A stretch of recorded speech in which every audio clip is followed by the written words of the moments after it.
Hello, this is Business Now, reaching you live from iBrandTV news studios in Lagos, Nigeria. Coming up, Ukraine invasion disrupts supply of parts and raw materials across the globe. Maersk to sell stake in Russian port operator over invasion of Ukraine. Office of the Auditor General for the Federation accuses defunct NNPC of failing to account for over 107 million barrels of crude oil. And Central Bank of Nigeria pegs the minimum transaction limit for corporate and individuals transacting with banks.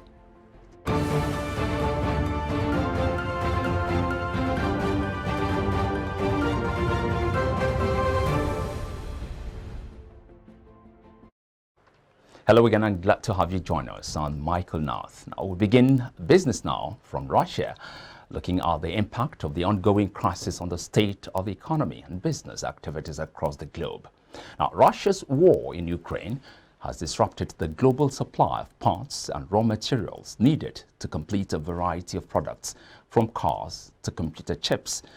According to reports, hundreds of the plants, roughly 10,000 employees, have joined the fight against Russia. Others have fled.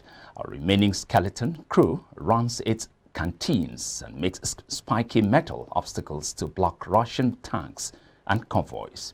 Production halts have spread across other industries in Ukraine, motivated not just by safety concerns, but also because the war and mass exodus of refugees have closed off roads and railways to commercial freight traffic.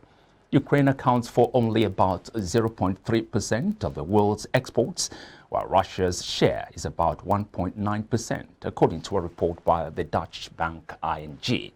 Still, some industries doing business within these nations are starting to feel the war's impact. The disruption of another Ukrainian industry, the making of wiring harnesses used in cars, is already hurting European automakers.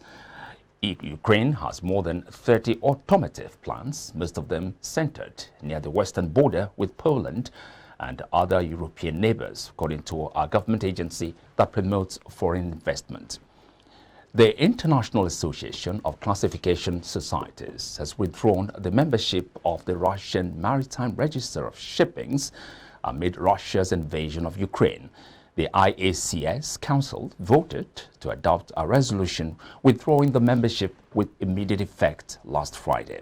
The decision comes following external legal advice in response to sanctions in the UK, where IACS is located. IACS consists of 11 member maritime classification societies representing more than 90% of the world's cargo carrying tonnage. AP Moller Maersk is looking to divest its 30.75% stake in Russian port operator Global Ports Investments due to Russia's invasion of Ukraine, Maersk Port Unit APM Terminal said on Friday. Global Ports shareholders include Russian state nuclear company Rosatom and Russian businessman Sergei Shizkarev. Now, the firm is listed on the London Stock Exchange and runs 6 terminals in Russia and 2 in Finland. Maersk earlier this month temporarily suspended cargo shipments to and from Russia. The bears have taken over the oil market as prices are down over 5% in the Asian session on Tuesday, sliding to a 2-week low as ceasefire talks between Russia and Ukraine eased fears of further supply disruptions. Also weighing in on price is the surging COVID-19 cases in China, which has fueled concerns about slower demand, being that China is the top importer of the black liquid. The global benchmark, the Brent futures, is down 5.24%, currently trading at $101.34 after tumbling by more than $6 to $102.05 earlier in the session. The United States benchmark, the West Texas Intermediate crude, fell below $100 level for the first time since the 1st of March, dropping 5.20%, currently trading $98.09 a barrel. The benchmark fell to as low as $96.70 earlier in the session. The Ukrainian government has announced it has partnered with a crypto exchange, FTX, on staking platform Overstake to launch a donation website for users wishing to send crypto to help the country and its people. The Ukrainian Ministry of Digital Transformation, in an announcement, explained that the government had launched Aid for Ukraine, a platform that accepts donations in Bitcoin and support people in their fight for freedom. Nigeria's inflation rate changed direction in February as it rose 15.7% from 15.6% recorded the previous month. This represents 0.1 percentage point increase compared to the rate recorded in January 2022. This is according to the Consumer Price Index report released by the National Bureau of Statistics, and the uptick in Nigeria's inflation rate is attributed to the increase in the price of goods and services following the fuel scarcity across the country in February. Airline operators have threatened to shut down in the next 72 hours unless the federal government resolves the high cost of aviation fuel. Vice President of the Airline Operators of Nigeria, Allen Onyama, stated this at the resumed meeting between the operators, oil marketers, the regulators on leadership of the House of Representatives. He said airline operators cannot continue to sustain the current price of the product. The average prices of bread and rice in Nigeria have been recording significant increases in the past 5 years, according to data obtained from the National Bureau of Statistics. A year-on-year analysis of the average prices from January 2017 to January 2022, based on data from the NBS, shows that bread unsliced 500 grams and rice, aggregate sold loose rice, recorded 42% and 48% price hikes, respectively. As of January 2017, the average price of a loaf of bread unsliced 500 grams was 270 naira. It had, however, increased to 384 naira by January 2022. There was also an increase in the price of sliced bread, 500 grams, from 303 naira as of January 2017 to 419 naira as of January 2022. The Office of the Auditor General of the Federation has said the defunct Nigerian National Petroleum Corporation, now Nigerian National Petroleum Company Limited, has failed to account for about 107,239,436 barrels of crude oil lifted for domestic consumption in 2019. The office made the allegation in its 2019 audit report, currently being considered by the Committees on Public Accounts of the Senate and House of Representatives. According to the report, about 22,929.84 liters of premium motor spirit, also known as petrol, valued at 7.06 billion naira, and pumped to the two depots, Ibadan Ilori and Aba Enugu, between June and July 2019, were not received by the depots. These are parts of the issues raised by the office in the 6 audit queries issued against the NNPC. The report noted discrepancies between the amount reported by the NNPC as transferred to the Federation's account and what was reported by the Office of the Accountant General of the Federation. The Central Bank of Nigeria has pegged the minimum transaction limit for corporate and individuals transacting with bank-neutral cash helps at 1 million naira and 500,000 naira respectively. The banking regulator disclosed this in a guideline for the registration and operation of bank-neutral cash hubs in Nigeria released on Monday. It said, quote, the threshold for eligible transactions at BNCH shall be a minimum transaction value of 500,000 naira for individuals, a minimum transaction value of 1 million naira for corporate entities. According to the Apex Bank, it launched the Nigerian cash management system in a bid to reduce costs and improve operational efficiency in the country's cash management value chain in collaboration with the Bankers Committee. The federal government on Monday inaugurated the Nexet CBN Agribusiness Small and Medium Enterprises Investment Scheme for excited NPAR beneficiaries in batches A and B. Minister of Humanitarian Affairs, Disaster Management and Social Development, Sadiya Farouk, who inaugurated the scheme in Abuja, said out of the 467,183 trainees who indicated interest, 75,600 would participate in the first phase of the orientation program. This, she said, was expected to lead up to the collection of loans of up to 3 million naira from the Central Bank of Nigeria if they qualify.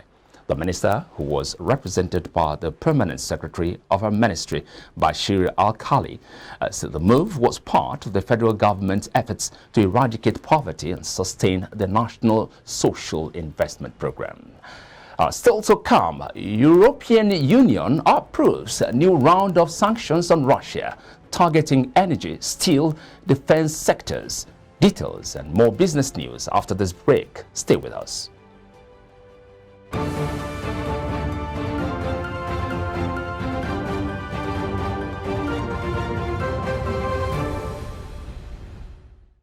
Swift Dry Cleaners Limited, professional dry cleaners, best in dry cleaning and laundry services, that meets the needs of our consumers. Yeah, Swift Dry Cleaners Limited. Swift Dry Cleaners Limited. Swift Dry Cleaners Limited. Yeah. Swift Dry Cleaners Limited. Yeah, for clean wash and quick delivery. Yeah, Swift Dry Cleaners Limited. Swift Dry Cleaners Limited. Swift Dry Cleaners Limited. For clean wash and quick delivery.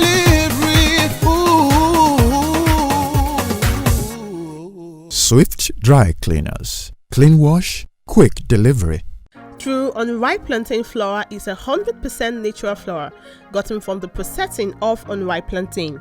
It contains no addictive and has a net content of 500 grams. True unripe plantain flour contains vitamin A, B6 and C. It is gluten-free and rich in calcium. Consuming True unripe plantain flour helps to build and strengthen stronger bones and can be a great meal for diabetic patients. It decreases your chances of constipation as it has a high fiber content and provides you with a low-fat diet. Here are some steps to prepare your True unripe plantain flour.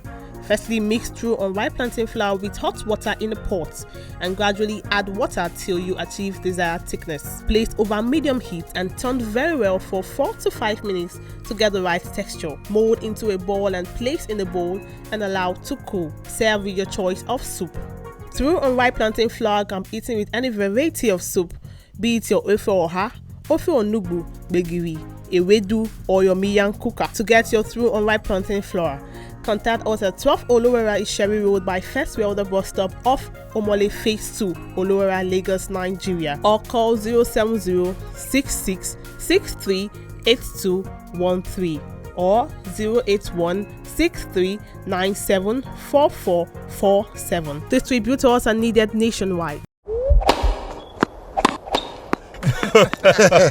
Oh boy, winning you was so easy. I just couldn't stand those your powerful shots. That's what happened. Really? Let's go to my place for dinner.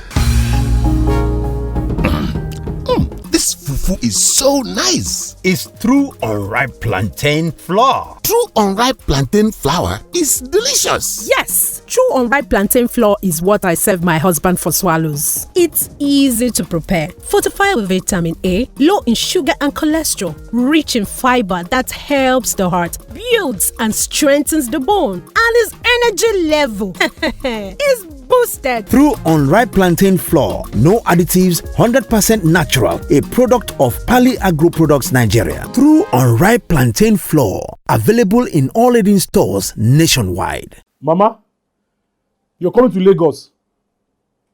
Banga. Baby, Mama just called me now. She's coming to see you.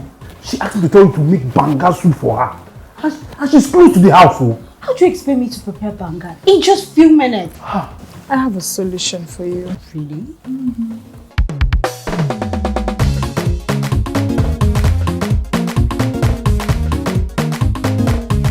sabi cook the banga, no go enter my family.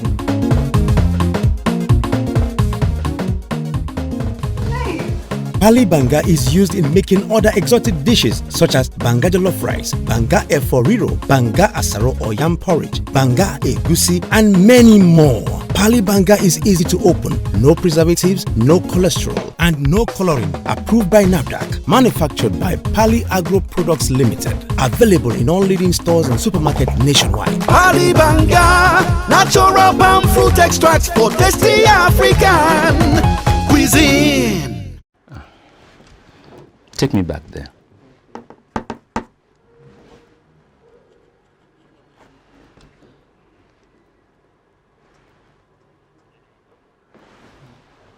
Where do I start from?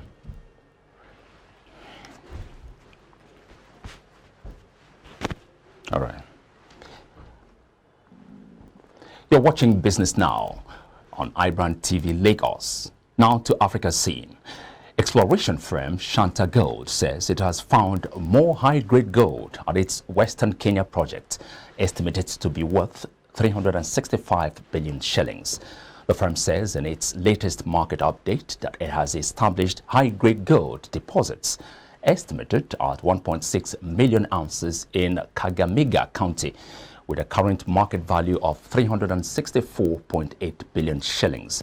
The price of gold has touched highs of $2,000 per ounce as investors rushed to buy the commodity in the aftermath of the Russia-Ukraine crisis, which has impacted the value of currency-based assets. Though the area has a history of small-scale and informal gold mining stretching back decades, and has long been a popular destination for artisanal miners hoping to strike it rich, commercially viable large-scale mining has remained elusive.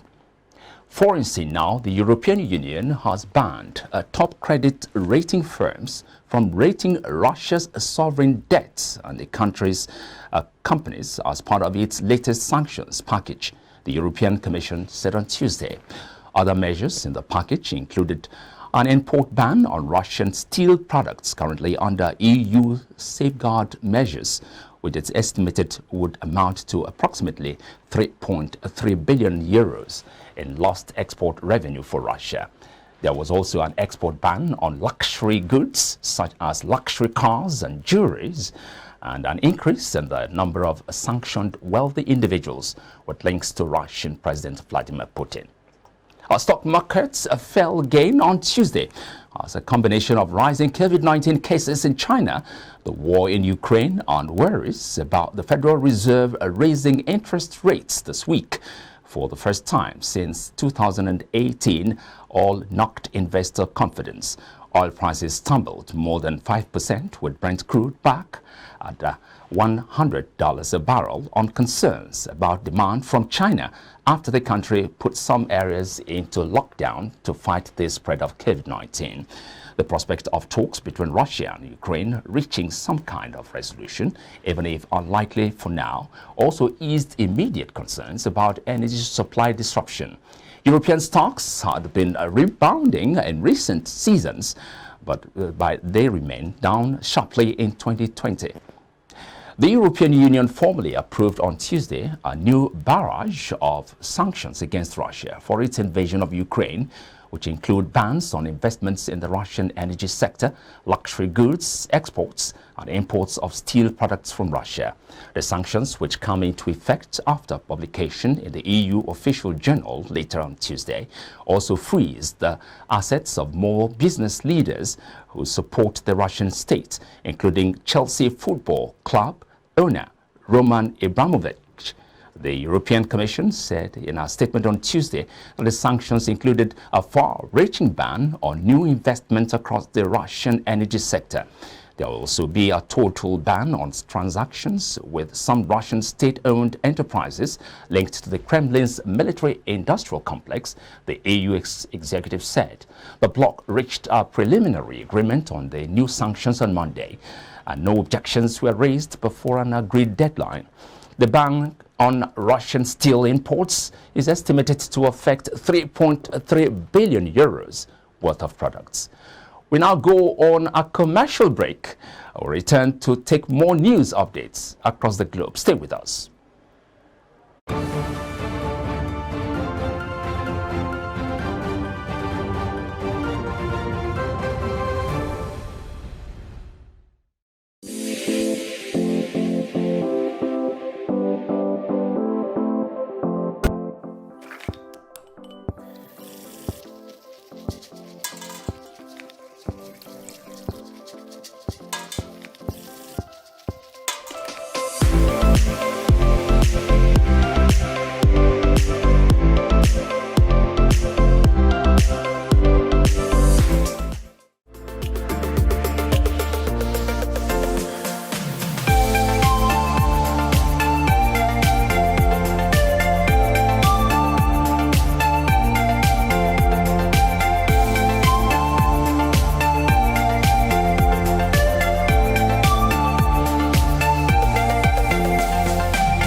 Swift Dry Cleaners Limited.